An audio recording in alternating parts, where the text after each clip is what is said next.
Hey guys, this is Honourable Wesley Douglas. I'm a Member of Parliament for Mkonto Wesizwe in the 7th Parliament, and for those of you who don't know me, I'm going to be sharing a little bit about my story today, and I'm going to be giving you a little bit about my testimony, about who I am, my background, and what brought me to MK. How did I end up in MK, and how did I end up representing the Khoi and the Sun in MK?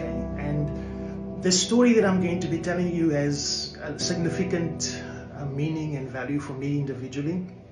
I've had to go through a lot to get to where I am. My kids had to go through a lot. My journey has not been easy, but no journey to be able to free our people from poverty ever is easy. And I want to introduce you not just myself as a Member of Parliament for MK, because I'm now 50 years old. Yes, I don't look it, but I am 50 years old, and I'm proud because God has given me a long life. I should have died many times. And over the course of my many years, I almost died from COVID, from attacks. In fact, one of the reasons I want to make this series and have these discussions with you is to tell you about the 3 attacks that I had in my life in the last year and a half, because those are all related to why I'm in politics today, why I'm in Parliament, and why I'm representing the Khoi and the Sun people. And I want to share who I am with you, because it doesn't help me telling you what the future is without you telling you who I am and what my past has been. Because, you know, in order to bring across credibility, I need to be able to tell you that my track record has been like X, Y, and Z over a number of years. It doesn't help us saying, oh, I'm the best and I'm going to do this and I'm going to do that. That doesn't count in my book. What counts is what have you done? What have you done for the people? What have you done for God? What have you done for your country? What have you done out of the bottom of your heart? Who are you as a person? And that's what I want to share in this next segment that I'm busy doing. It's 2025, it's a new start to a new year. Last year, I got elected to Parliament. Last year, we had a great victory. We just had our first anniversary celebration as MK in the stadium. But this is a move of God. As much as people are scared of it, and I've even had some of my friends from church before when I was a pastor at Hillsong Church. So I know a lot of Afrikaners, I know a lot of British and Dutch descendants. I know people from all races, Zulus, Xhosas, Sothos. People know who I am. If you know me, you know that I am not racist. I don't hate anybody. I love everybody, and I want to bring everybody together, united in a better future, because we grew up together. But we have to change the dynamic, and we have to change the system that we grew up in, because it's corrupt and it's oppressive against different segments of people within our society. We as the Khoi and Sun people, we exist. I found out later in my life about my Khoi and Sun heritage because I was adopted at birth. But I subsequently met my father biologically and my mother biologically, and I subsequently found out about my Khoi and Sun heritage. And since then, I've been on a quest to ensure that the First Nation Aboriginal people of the Khoi and Sun are restored to their rightful place. From the bottom of the barrel in Cape Town and in South Africa, the Khoi and the Sun need to be honored, and yet they are dishonored in the land of their birth, in the land of our ancestors. Our nation is the oldest First Nation in the world. We are older than the Aboriginal Australians in Australia, the First Nation people there. We are older in the genetic and DNA makeup than the Red Indians or Native Americans in South America, North America, Canada, and any other people group. The studies that have been done, you can go and Google it. And the truth is, the fact that we are not known around the world, that our plight is not known around the world, that the struggle of our people is not known around the world, shows you how much has been done to cover up our existence, cover up our identity, cover up our rights, cover up our liberties, and cover up the fact that we have been here first in Africa, and specifically in South Africa, and specifically in Cape Town. I'm from Cape Town. I was born here. I was born in Bellville South. And when I was born in Bellville South, I was born into an adopted family. My mother and my father, biologically, they gave me up for adoption. I will tell you another time about that story. But I was adopted into a typical colored family in Bellville South. I lived in Brand Street at number 49 most of my life, for early life. That's until about 15, 16 when I left home. And during that time, I was at Belhar Primary School when Abby Williams was still the principal there. It was a long time ago. And after Belhar Primary, that one next to the cemetery, I then went to Bellville High, which was the one at the back near Sack Circle. And it was at Bellville High where I began to fight for our freedom. I was part of the SRC, I was part of the UDF on the ground. My next door neighbor was Freddie Steenkamp, and Alan Busak used to come there all the time, and we used to go to all the marches. I used to carry the flags. We used to fight as students all the way up through the Athlone and back, because we were from the northern suburbs, and the northern suburbs was strong as the UDF and underground SRC and underground ANC Youth League. But the ANC Youth League didn't exist back then when I was growing up. And we fought for our freedom, and we faced off against Caspers and people with guns, and we knew and grew up with racism direct.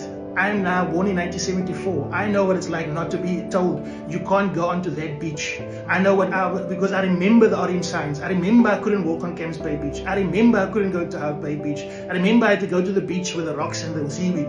That's where we were told we would go. I remember where I was, I think I was 12 years old. No, I was earlier. I was 10 years old. I went to go see my mom. She was in Parow and I was in Bellville. I got into a first class carriage by accident. I was hit and I was taken and I was dragged off by a grown white man and put into the third class and say, in other words, you don't belong here because you're an indigenous person. You're a hotnot. You know, back then, they used to call things the way they are. White people used to be Europeans. If you saw the signs, it said Europeans only. They knew where they come from. They're not African. They came here. And it's the same with many other people that think that this is their land. But the reality is this land belongs to the Khoisan, especially here in the Western Cape and Northern Cape and Eastern Cape. The rest of the land we're willing to share with everybody.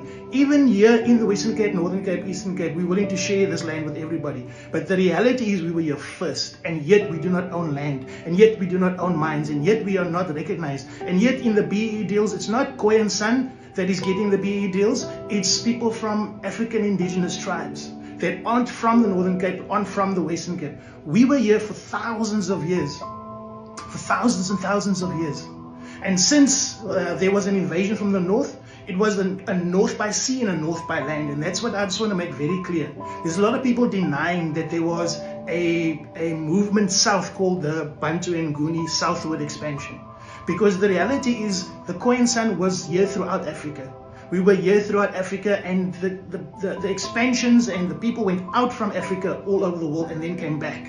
And so let's look at the last 1,000 years. I don't want to go into the history, but I want to make sure that you understand why I'm here in South Africa. Why I'm here is to fight not only for the Khoisan people, but for all South Africans, whether you're black, whether you're white, whether you're African indigenous, whether you're Zulu, whether you're Xhosa, whether you're colored, whether you are from the Malay slaves.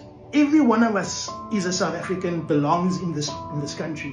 But we have to change the dynamics and the systems that was put in place to keep the oppression of the Khoisan and of the black majority of our people. And even of the white middle class people. It's the elites that benefit from what's happening in South Africa the way it's happening. So the current political system, yes, it's a Commonwealth system that's based on the Westminster system.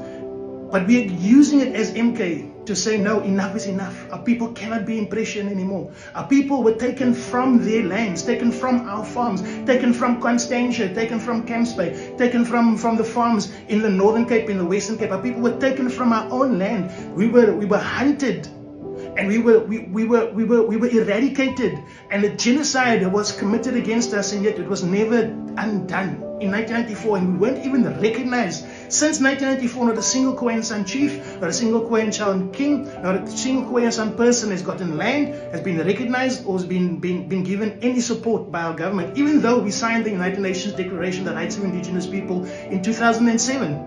And in 2017, we signed it. So we've been a recognized signatory of the United Nations Declaration on the Rights of Indigenous People, which protects us as indigenous Aboriginal people. But in South Africa, they don't want to declare that we are Aboriginal First Nation people, even though the science says that. So I want to go into a little bit more around why I'm here and how I actually got here through this series. And it's going to involve a lot of information which I feel I need to share in case anything happens to me. Because like I said, I've had attempts in my life before. 1 month before the election, when people found out I was in MK and I was building MK, and the possibility was that MK could get into government, they came for me again. They chased me halfway across the country from Bloemfontein to KZN, where I was rescued and I was in safe hands. But I'll tell you more about that in the next episode. And I'll tell you why it happened, and I'll tell you how it happened. But I'll tell you also who I am as a Christian, how I became a Christian, where I come from. Because it is my faith that guides me. It's who I am as a Christian that's made me who I am and has helped me to stand here. It is me as a Christian that has changed the way that I am.